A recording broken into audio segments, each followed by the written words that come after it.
Chapter 67, The Monkey Rope.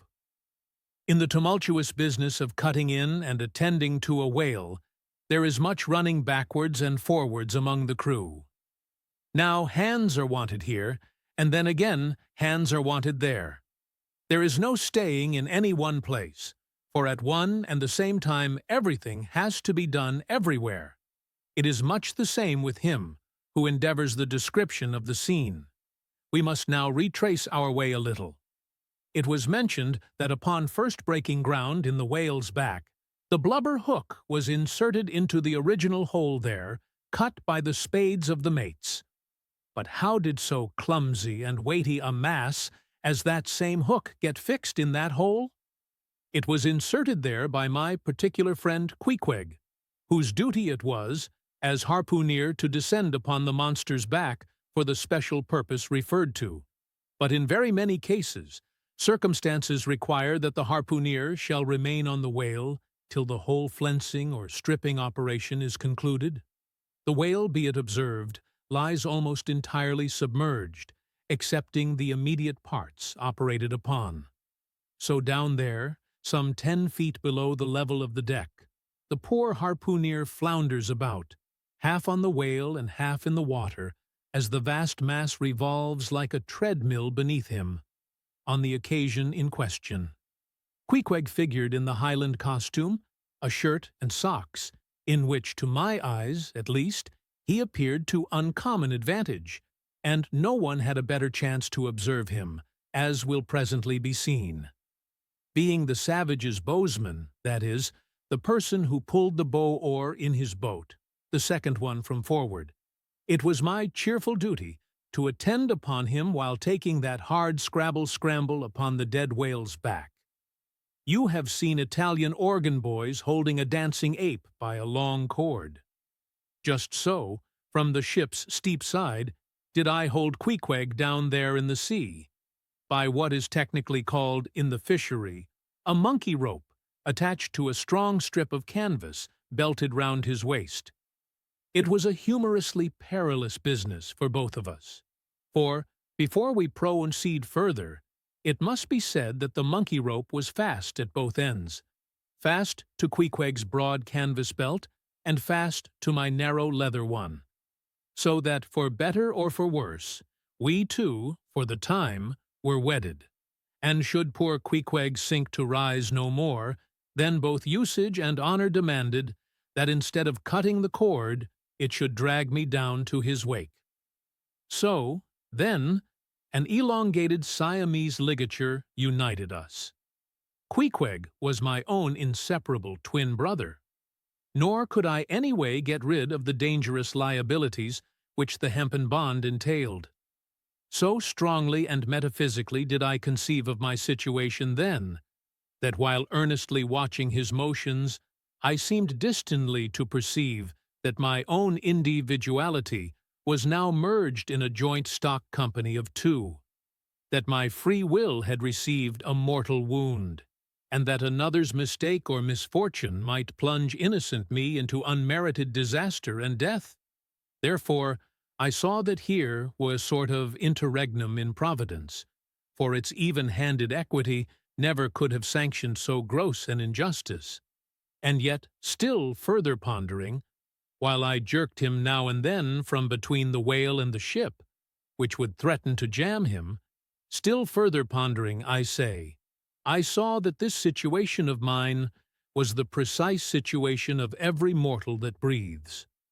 Only in most cases he, one way or other, has this Siamese connection with a plurality of other mortals. If your banker breaks, you nap. If your apothecary by mistake sends you poison in your pills, you die.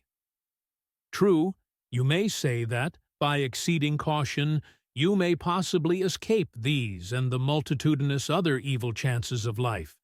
But handle Queequeg's monkey rope heedfully as I would, sometimes he jerked it so that I came very near sliding overboard. Nor could I possibly forget that, do what I would, I only had the management of it. I have hinted that I would often jerk poor Queequeg from between the whale and the ship, where he would occasionally fall, from the incessant rolling and swaying of both. But this was not the only jamming jeopardy he was exposed to. Unappalled by the massacre made upon them during the night, the sharks now freshly and more keenly allured by the before-pent blood, which began to flow from the carcass. The rabid creatures swarmed round it like bees in a beehive. And right in among those sharks was Queequeg, who often pushed them aside with his foundering feet. A thing altogether incredible, were it not that attracted by such prey as a dead whale, the otherwise miscellaneously carnivorous shark will seldom touch a man. Nevertheless, it may well be believed that since they have such a ravenous finger in the pie, it is deemed but wise to look sharp to them. Accordingly, besides the monkey rope, with which I now and then jerked the poor fellow from too close a vicinity to the maw of what seemed a peculiarly ferocious shark, he was provided with still another protection.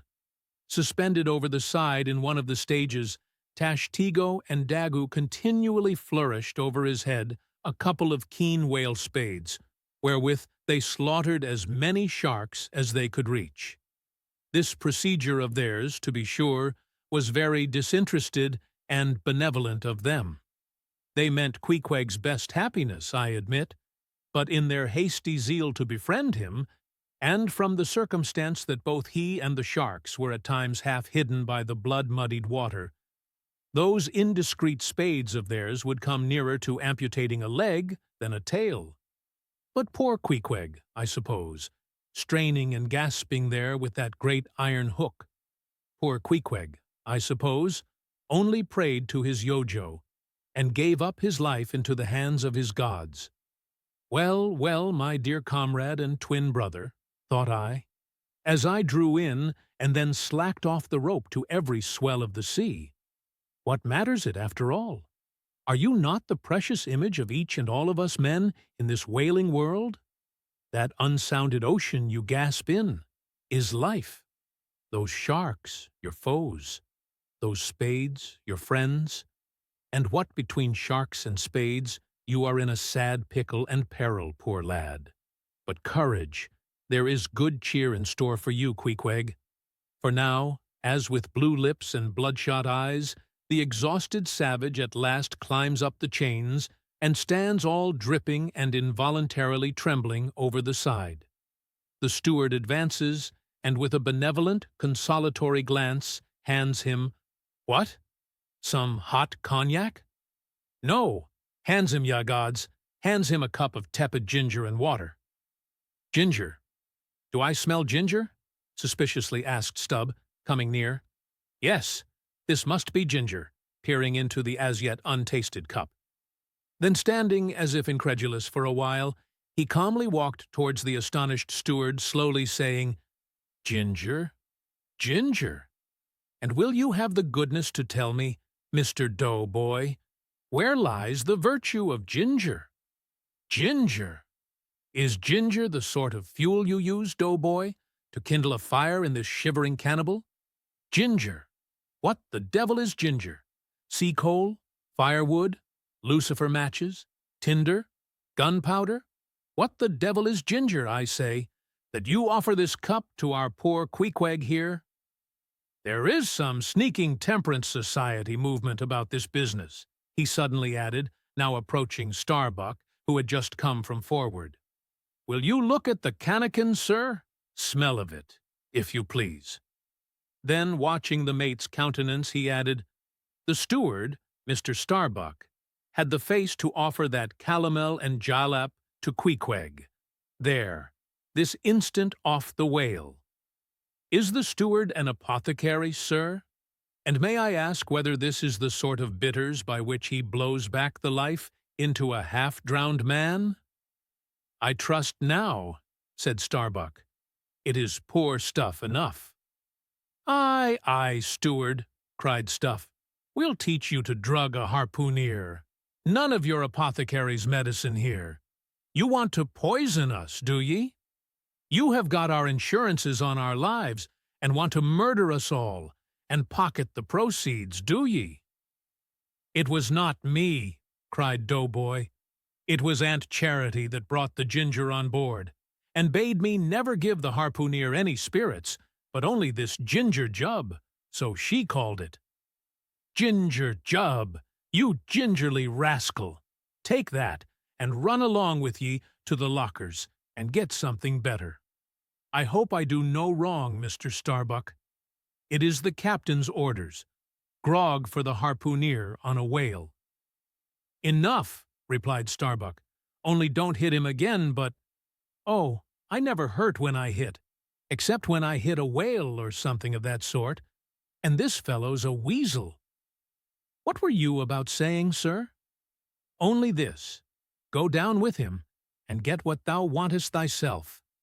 When Stubb reappeared, he came with a dark flask in one hand and a sort of tea-caddy in the other. The first contained strong spirits, and was handed to Queequeg. The second was Aunt Charity's gift, and that was freely given to the waves.